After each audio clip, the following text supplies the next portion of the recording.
I found a wrong note? I did.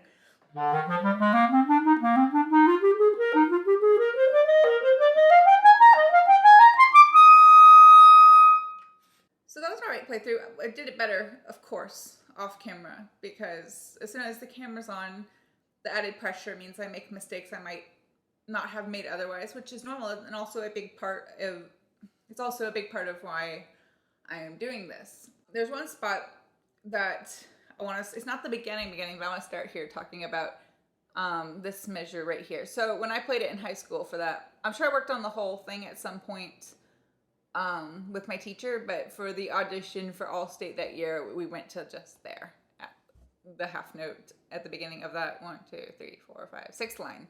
But this measure I circled comes up a lot, but I have always played this D here as a D natural, even though the accidental, or the natural canceling out the accidental here, is right here. But to me, it sounds like it could go either way. I know that some editions are different. Both the height and this PDF of the original score have it written this way. I don't have my original copy anymore, the one from high school. I don't know what happened to it. I don't have it anymore, but I swear there wasn't a natural, so I interpreted it as the D up the octave was always meant to be natural. I could be wrong, that it could have been written this way and I just read it incorrectly and really internalized it, but I have not been able to like rewire my brain and take it out. So my official position is, to me, that is what sounds right. And so that is what I do. But I do think the way it's written is valid as well. Unfortunately, Mr. Rose is not around anymore, so we can't call him and ask. But I'll play it the other way. I'll play like the little lead into it. Well, not the lead in, but the end of the phrase before. And then I'll play it the way it's written, or try to. Try really hard to play it the way it's written.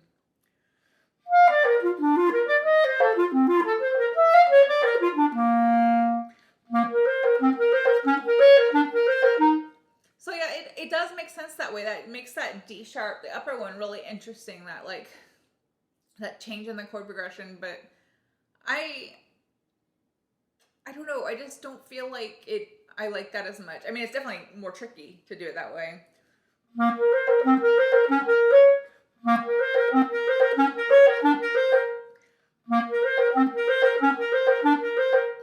I like the chromaticism of leaving it the same. I would say it is a bit like out of character for the rest of the piece to have that chromatic moment. Like, to me, this study feels very much kind of like Weber. Like you could almost copy and paste this into the second Weber concerto and it would fit right in. So like that particular moment doesn't really go. I don't know. I feel like my own habits are making me biased towards playing that first D that I highlighted, D natural, but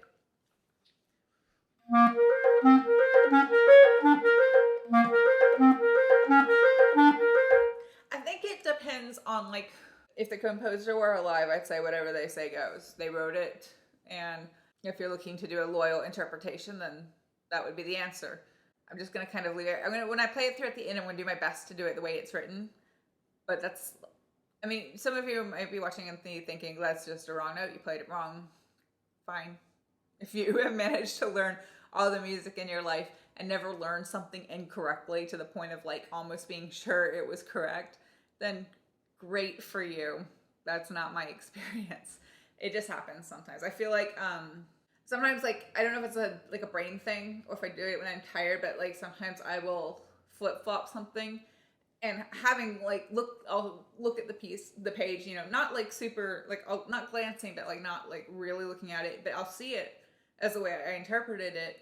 And then one day I'll stop and I'll look at it and be like, you know what? That's not what's there. I did it backwards. And that natural, it's highly likely that natural is just like a courtesy accidental. So put in by the editor at some point, and Rose didn't write that. it's also possible that that's exactly what he wrote and he intended, and I've just been playing it wrong. Moving on. I'm gonna go back to the beginning. I definitely got faster as I went along, but I want to try and maintain this speed that's a little bit more. I like this speed that's a little bit more, not slow, but we'll call it mellow.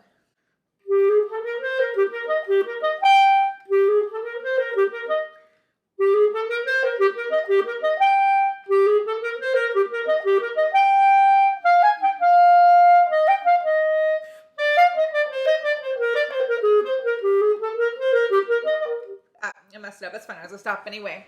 So this is the first big place to breathe. I have heard people breathe here, and you can. I like to not breathe there. It works as like a phrasing mechanic, but I would rather just do a little bit of like, not a full writ, but just a little pull back there. And then, you know, like, so I like to take this breath here, but I like to make sure that this note there is not a tenuto. I use like the tenuto marking to indicate, like, for myself, like, don't cut a note short. Don't let it, make sure it has a good full length on ending. But I don't mean tenuto in the way, like, I mean, there is an accent on it, so you can interpret it that way too. But I don't mean it in like the pressing, like the emphasis, as much as like just duration. But that little line just reminds me not to clip it short. I'm going to do it from the beginning one more time.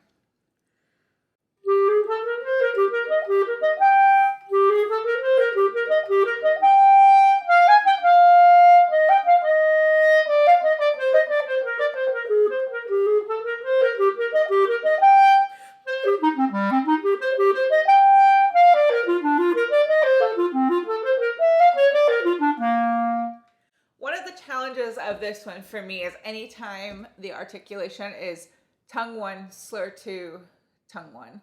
So like right here, I'm just gonna highlight this measure. So let me keep going.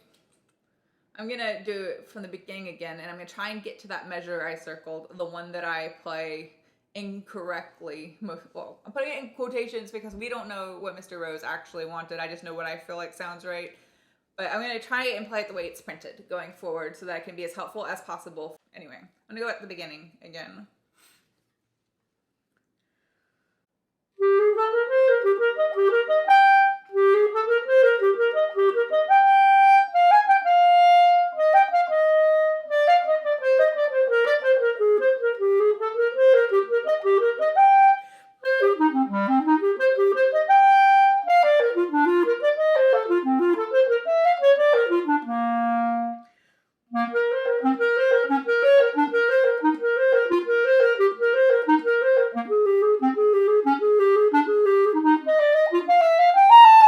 I messed that up, but I had a thought and that's what messed me up.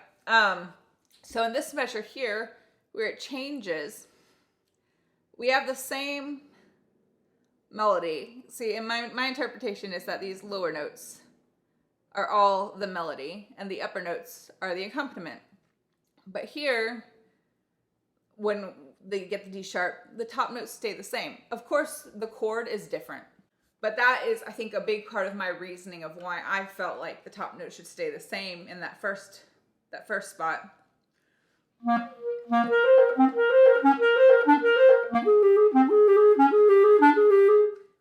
Maybe that's flawed logic, but that's just what, at least first time I played this when I was 14, 15.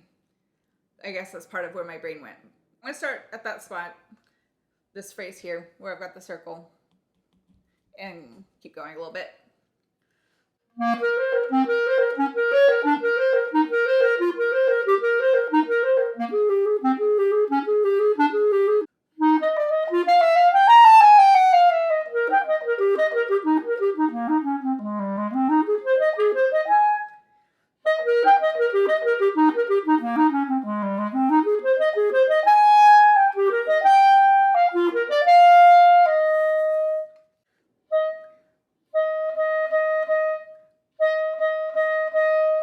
So let's talk about articulation on those notes. The height edition has them all tenutoed, and I think I like that. I might want to throw like this fun marking where like you have the staccato over the tenuto. Because I think there should be a little bit of space between them, but not too much. So that's too loud though. I want to be piano. So we have no dynamic markings through the whole first chunk. Height has several. He has us starting at like mezzo forte. I think I like starting just at a forte. So I think start at the beginning at forte with like natural phrasing, natural ebb and flow. This for sure. So I'm gonna keep going this next section. And I need to be softer. That was where I was saying before. Anyway, I think the first section should be quite loud, and this one should be very different mood.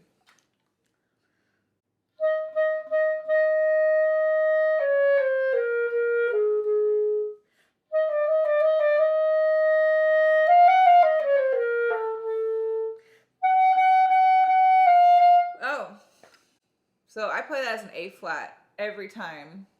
Yeah, that's just a typo. Mr. Height corrected that. So that was a case of my ears correcting something that wasn't printed correctly on the page. So that should be an A flat there too.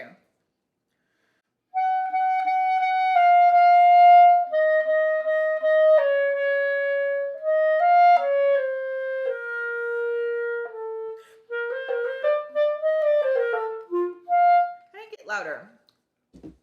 I don't think that should be subito mezzo forte. I don't like putting a subito or a suddenly on a like what I call a medium dynamic, like mezzo forte, mezzo piano. I feel like that can just kind of feel like you didn't know what you were doing or just strange. It doesn't feel like, I feel like being suddenly very quiet or suddenly very loud is a very like artistic way to convey an emotional change in the music. So I think that's what I mean to say. So I think I need a crescendo leading into that mezzo forte. I'm gonna start at the beginning of that line.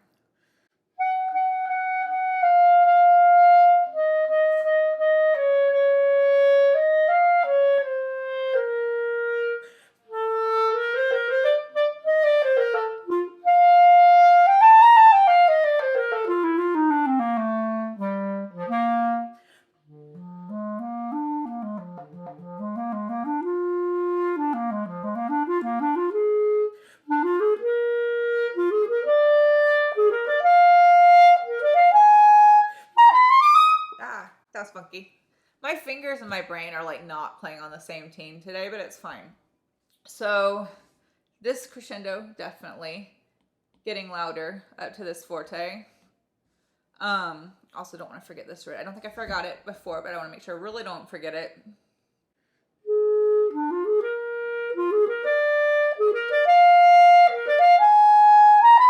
Yeah, that's what I was thinking. So I breathed here. But I don't know if I like that. It's fine. I don't know that it's the best case scenario. So I'm going to go back a little bit and see if I can figure out what the best spot would be.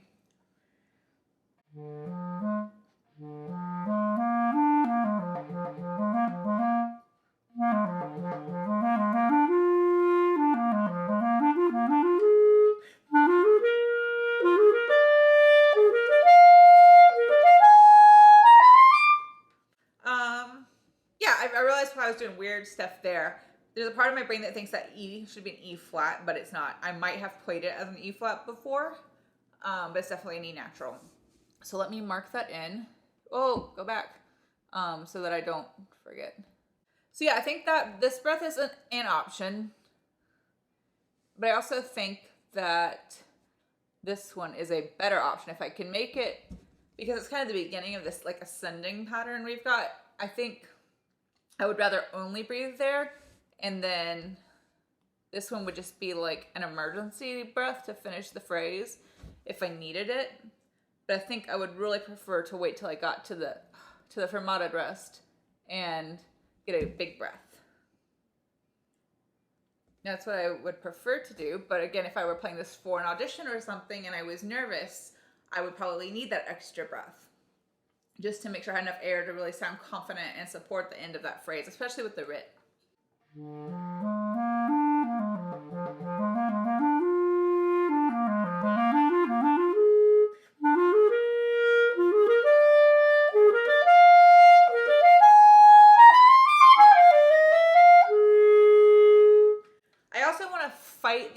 urge to decrescendo there. I want to, even though there's a rit, I want to keep crescendoing through because I want that subito piano to be a nice moment. And I think I kind of steamrolled over it when I played it before.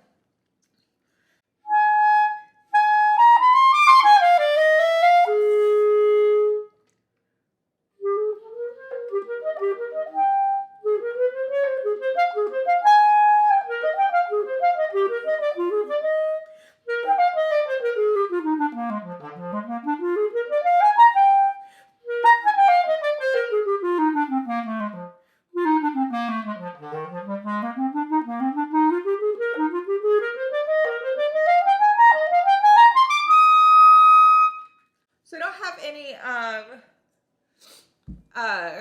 dynamic markings really through there. I don't think it should end piano. I don't think Mr. Rose wrote that in thinking we would be piano through to the end. So I think starting about like here, we can start our crescendo with it really kind of picking up through here to the end with a nice, I don't think it should be like fortissimo. Well, we can call it fortissimo, but I think it should be a nice confident ending. I keep messing up this. Oh, I'm going to fix that because this little spot here is where I keep messing up. I think it's just me not reading it correctly.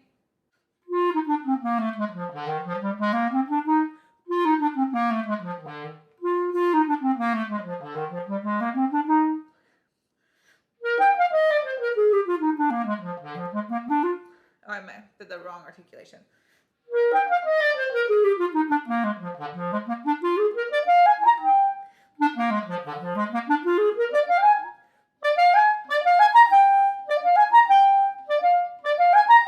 I'm not going to spend like an hour on that one little figure, but I'm going to circle it. Oh,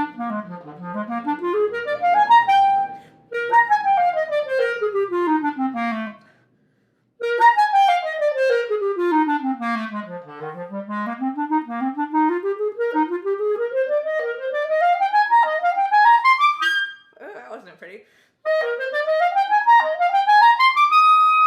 There we go. Now I'm going to play it again from the top.